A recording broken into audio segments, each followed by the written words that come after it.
And now the Suey nominees for Best Revelation.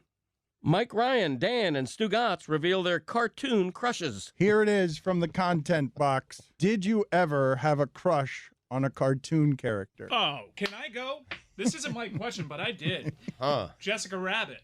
Who Framed Roger Rabbit? Yes. I think She was married to Roger Rabbit, even though he was a bunny and she was a humanoid, but they were both cartoons. Jessica Rabbit, am I right, folks? I'm with you. I'm actually right with you there, Mike. Are we allowed to leer at her in 2019? She's a cartoon. Because but I think you're totally right, because it's the same thing for me. It's really the only nominee. It would be the Hall of Fame. We all had a crush on her. No, I had a crush on Betty Rubble. Wow. What? What? That's pretty good. That's pretty good. Whoa, with a surprise nomination from Stu Gatz.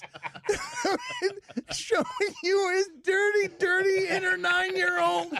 Tim Kirchin reveals he usually washes his feet in the shower. I usually wash my feet. It requires a great deal of bending down to do that. I'm not sitting down anywhere. I'm going to bend down, wash my feet. I don't do it every time. I would say I do it most of the time. I want you all to drink that in. Thank you. Stu Gatz reveals Boy George follows him on Twitter. At LeBatard Show, put it on the poll, please. Does Boy George deserve a feature-length film? Because I would argue that yes, he does. Boy George follows me on Twitter. Wait, what? I'm telling you, Boy George. It's verified. Yeah, Boy George. Hang on. At Boy George. Let me see. That can't be. Come check it, Mike. That can't be true. I'm telling you, Boy George, massive sports fan, loves hot takes, and Boy George, at Boy George, is following me on Twitter. You know we're not talking about Jorge Sedano, right? Oh, that is Boy. He follows you.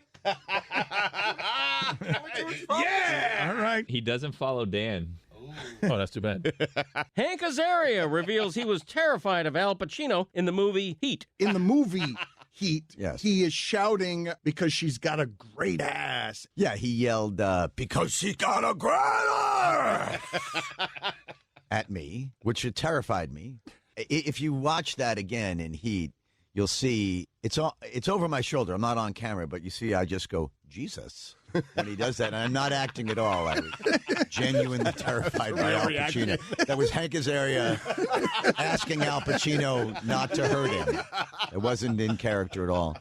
And then he actually ad-libbed up and goes, I'm sorry. Something happens to me when I think about a woman's ass. Dan finally reveals that he fist pumped after a Udonis Haslem dunk. Game 6, that's the most scared I've ever been before a game. The blueprint was, that's it. Game 6. Blueprint game, yeah. Game Couldn't 6 keep in anything Boston. That's the most scared you've ever been before a sports event. Yeah, I would take a bite of food and immediately poop it out. Whole. I fist pumped in a bar on a Udonis Haslem dunk.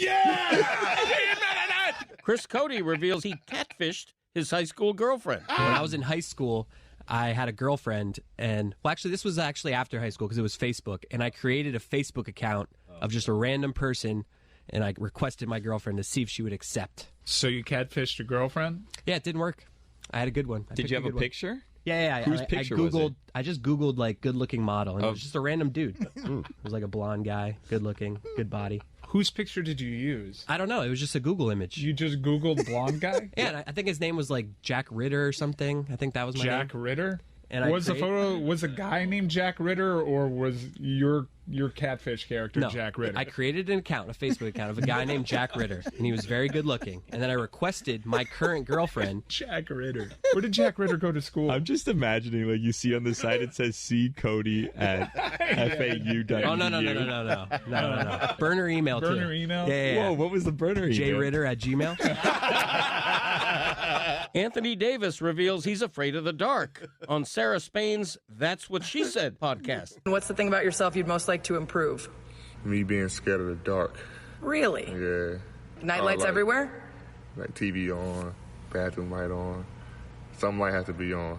What if you fell in love with dark. someone who needed it to be completely dark to sleep? We ain't gonna make it. Tim Kirchin reveals he has never reclined his seat on an airplane. I have never, and this is not an exaggeration, I've never reclined a seat on an airplane because I think it's I think it's tricky when you recline your seat and like slam into the person behind you who has a computer out or a tray of food or something. So I don't need to recline. I can fall asleep sitting straight up. So I'm not a big reclining guy. Stugotz reveals he went to the Michael Jackson show in Las Vegas right after Leaving Neverland was released. Stugotz said that he went to get fries last week after going to a Michael Jackson show. Yeah, I did that. Now, granted, business is not booming right now in Vegas for these Michael Jackson shows, and that's why I went, because I got great tickets. I mean, super affordable, front row. It was fantastic. Where most people see a moral conundrum, Stugotz sees a great deal. Sees a bargain. How was it? It was fantastic. I got to be honest. I just love the idea of Stugotz like spreading his arms and being like, man, why is there nobody here? Like, why do I have the place to myself? I did. Whole room to myself. We had a good time, though. Free drinks. I actually, in a rare moment of awareness, I actually said something to the people I was with.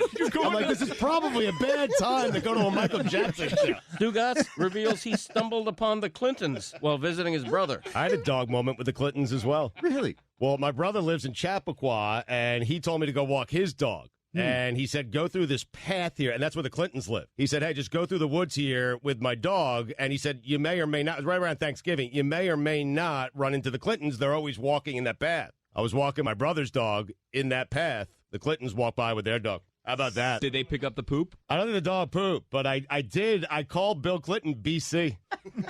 Did he have you arrested? Yeah. I ain't got time for BC.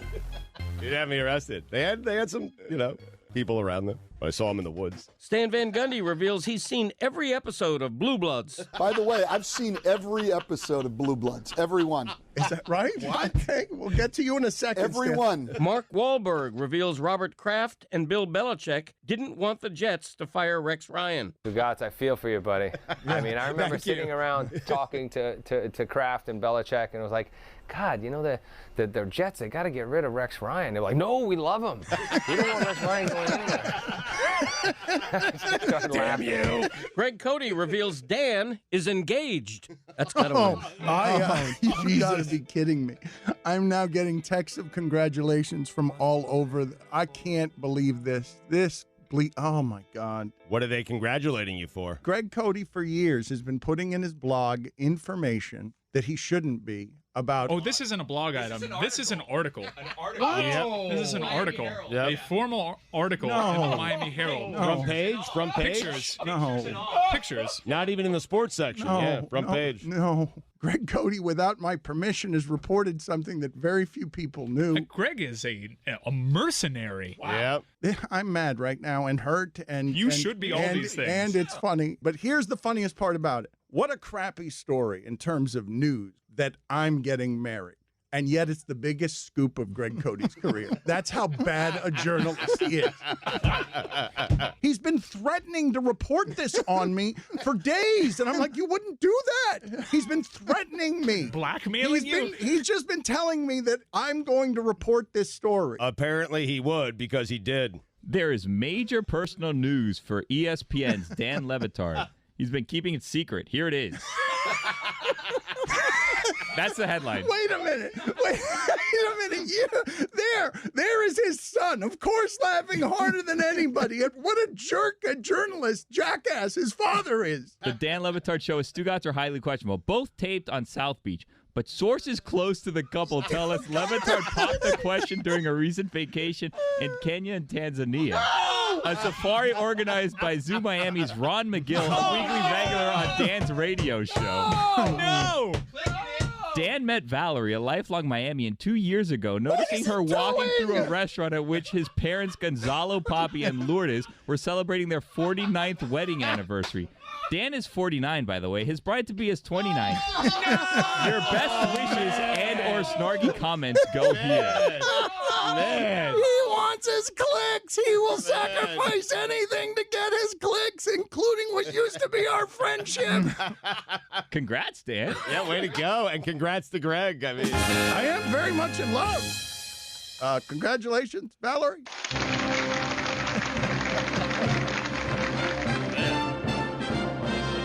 It's honestly not forgivable. Like, it's not forgivable. But yet he comes here every Tuesday. And does his job very poorly. The most competent he's ever been is that news break. Just totally betraying me.